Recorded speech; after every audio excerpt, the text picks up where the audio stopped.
Hello guys, in today's video I'm gonna show you how to fix Minecraft error code 1 easy and quick. If you want to fix this problem, it's easy. All you need to do first, just type here run, and now type percent update the percent and click OK, and here we'll find Minecraft. Click on it.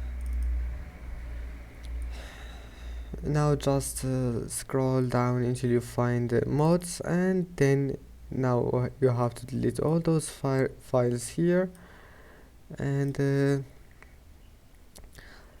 that's it. After that, type here device manager, and now make sure to update display adapters and processors. If you want to update it, it's easy. Right click, update, search automatically for updates, and that's it.